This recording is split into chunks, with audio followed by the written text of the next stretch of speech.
जो आज Ollie Pope से शुरू करेंगे, जो हमने डेटा साइंस शो में आपको सारा डेटा दिखाया कि ओली पोप ने आज किस तरीके से रन मारे और कैसे ये उनकी जिंदगी की सबसे बड़ी इनिंग हुई है। जो रूट का मैंने आपको बताया कि जो रूट ने बोला कि भाई मैंने इन कंडीशंस में 100 बनाया, लेकिन ऐसे 100 नहीं बनाया, मैंने फ्लैट ट्रैक पे इंडिया में 100 बनाया है। इतने टर्निंग ट्रैक पे इसने लड़के ने जो 100 मार दिया वो मेरे 100 से बहुत ज्यादा है।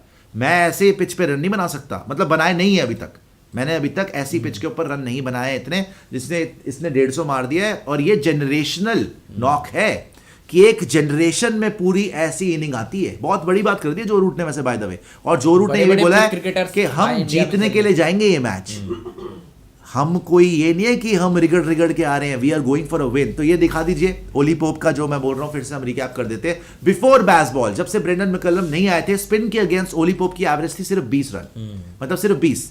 और बैसबॉल जब से हुआ उसके बाद से इसकी एवरेज स्पिन 3 गुना बढ़ गई भाई, 61, 3 गुना से ज्यादा। 20 की एवरेज पहले थी और 61 की एवरेज अभी हो गई है स्पिन के बाद। आगे आ जाइए, ओली पोप के और कारनामे देख लेते हैं जो इसने करा है आज। ओली पोप इंडिया के अंदर ओली पोप ने इससे पहले 9 इनिंग खेली थी और कुछ 154 रन बनाए थे। इससे इंडिया वाला दिखा दीजिए, रिवर्स स्वीप तो आएंगे उसके बाद, पहले इंडिया वाला दिखा दीजिए। इंडिया के अंदर इस आदमी ने 9 इनिंग खेली थी, 154 रन बनाए थे। आज एक लौते दिन में इसने 148 नॉट आउट मार दिए, मतलब 9 पहले चांस मिले, इसने कोई स्कोर नहीं किया वो इतना ज्यादा, और आज एक लौती इनिंग में 148 नॉट आउट मार दिया। सोचो आप, जितना पूरा करियर में बनाया था उससे ज्यादा एक दिन में मार दिया। और 17 रिवर्स स्वीप मारे, अब इससे आगे आइए, वो 17 रिवर्स स्वीप इसने आज मारे। इसके पूरे करियर में से 17 रिवर्स स्वीप मारे थे इससे पहले, पूरे करियर में, जो उसने आज एक दिन में मार दिए। This is a startling fact यार। ये आदमी मतलब इतने रिवर्स स्वीप नहीं मारता था, और आज इसने रिवर्स स्वीप कब मारे, जो विकेट इतनी टर्न हो रही है, अश्विन, जडेजा, अक्षर लगे हुए हैं, ये मारे जा रहा है, किसी को नहीं बख्शा इसने, किसी को नहीं बख्शा। 17 रिवर्स स्वीप मार दिए। आगे आ जाइए, आज इसकी शॉट सिलेक्शन भी देख लीजिए आप। इसकी शॉट सिलेक्शन ज्यादातर क्या रही है, flick, reverse sweep, cover drive, square drive, of drive, ये तीनों बराबर की मारी है, लेकिन सबसे ज्यादा फ्लिक मारा है इसने, और रिवर्स स्वीप सेकंड नंबर पे, मतलब ड्राइव से ज्यादा रिवर्स स्वीप, पुश, और इन सबसे कम पता है क्या है, डिफेंस। इसने डिफेंस किया ही नहीं। इसके टॉप 10 शॉट सिलेक्शन में, ये बिल्कुल ईमानदारी वाले स्टैट आप जाके चेक कर सकते हैं, डेटा साइंस शो पे ही हम आपको दिखाते हैं, सिर्फ स्पोर्ट्स यारी पे, कि ये जितने भी इसकी शॉट सिलेक्शन थी आज, ये टॉप 10 दिखा रहा हूं, इसके बाद और भी शॉट्स थी, लेकिन डिफेंसिव शॉट टॉप 10 में नहीं आ रही। उसका इतना स्मॉल सैंपल साइज है, इसने बॉल्स डिफेंड करी ही नहीं। जो बेन डकेट ने बोला था कि हमारे लिए बॉल को डिफेंड करने का मतलब है रिवर्स स्वीप मारना, स्वीप लगाना, बॉल प्यो दे पुत्र ने डिफेंड ही नहीं करी भाई। टॉप 10 शॉट्स, ये शॉट्स, ये एक सेकंड में पांडे जी बस ये बता दूं, जितनी ये देख रहे हो ना आप, ये परसेंटेज के हिसाब से है कि सबसे ज्यादा परसेंटेज खेली फ्लिक, उसके बाद खेली रिवर्स स्वीप, उसके बाद खेली cover drive, square drive, of drive, उसके बाद खेली ऑन ड्राइव, उसके बाद खेला reverse scoop, push, sweep shot, slog sleep, मतलब 10 टॉप 10 में भी डिफेंसिव शॉट नहीं आई ऐसी पिच के ऊपर। ये सोच के देखो आप बात। बिल्कुल। अब आप बताइए जो बोल रहे और इसमें एक पॉइंट ये था कि जितने भी डिफेंस किए ना, सबसे अच्छी बात क्या थी उसमें कि अंडर द आइज जितनी बार डिफेंस किया, एक तो लेट खेल रहे थे, आंखों के नीचे बॉल को मीट कर रहे थे, और कभी भी ऐसा नहीं लग रहा था कि बॉल से बहुत दूर है या पैर बहुत ज्यादा दूर है। पैर बिल्कुल पास में, हमेशा लाइन के पास में आकर पैर के पास में बिल्कुल बैट को ले जाना, उसके बाद आंखों के नीचे डिफेंड करना, जिसको डेड डिफेंस बोलते हैं, कि मतलब अगर मैं डिफेंड करूं तो बॉल वहीं के वहीं जमीन पे गिर जाए। इस तरीके का डिफेंस किया इसने, मतलब वहां पे अगर आप एक स्लिप पॉइंट भी लगाते ना तो भी कैच नहीं जाता उसके हाथों में। ऐसी बैटिंग करी है आज, परसेंटेज कम हो बट जब भी डिफेंस किया है बहुत सॉलिड डिफेंस किया था इसने। बहुत प्यारा खेल है जी, बहुत प्यारा खेल है। आगे आ जाइए, और भी जो स्टैट्स है जल्दी रिकैप कर लेते हैं। इंग्लैंड बैटर्स रिवर्स स्वीप आज, एक तो हमने दिखाया 17 रिवर्स स्वीप मारे हैं आपके ओली पोप ने।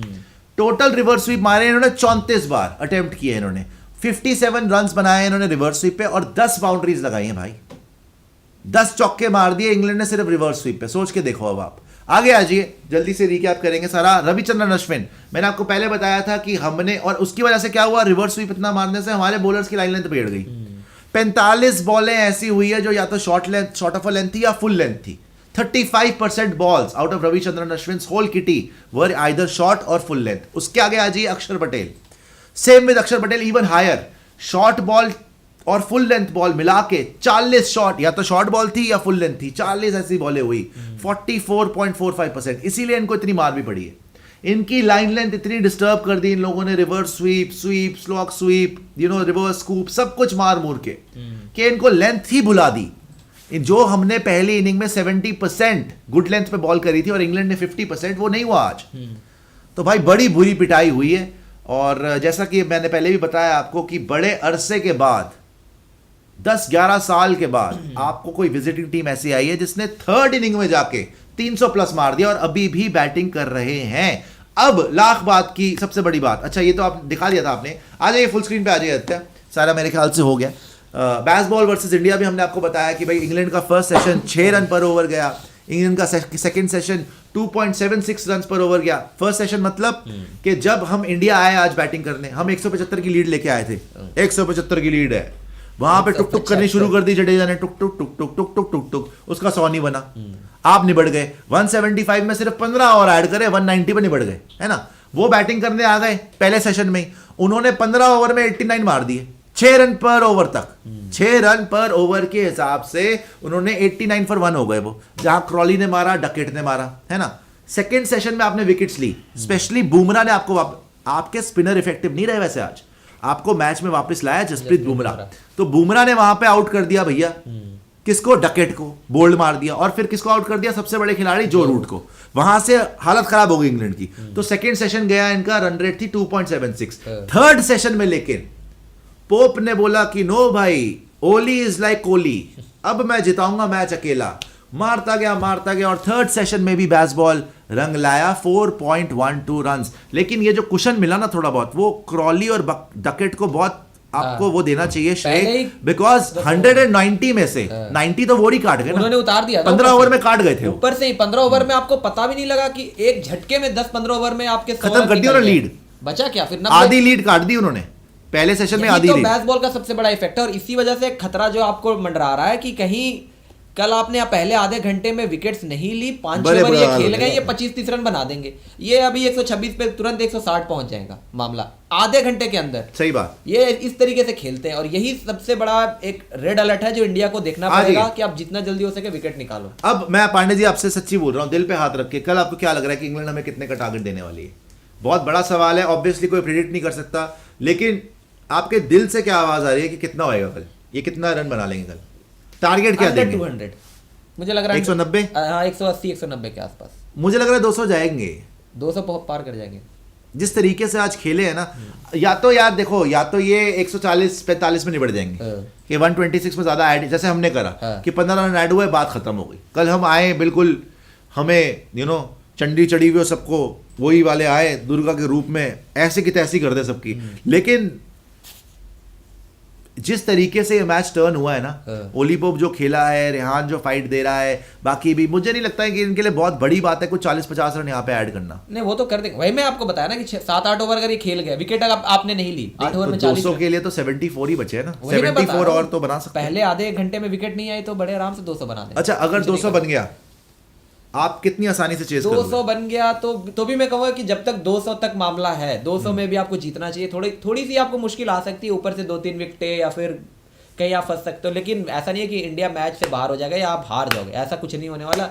मुझे भी लगता है कि 200 रन का भी कुशन अगर होता है तो इंडिया को जीतना चाहिए। थोड़ी सी मुश्किल होगी, बट क्योंकि बैटिंग डीप है, लोअर ऑर्डर के जितने बैटर है सारे इन फॉर्म है, जडेजा, अक्सर, अश्विन, हालांकि वहां तक नहीं जानी चाहिए बात, उसके पहले ही आपको रफा दफा करना चाहिए।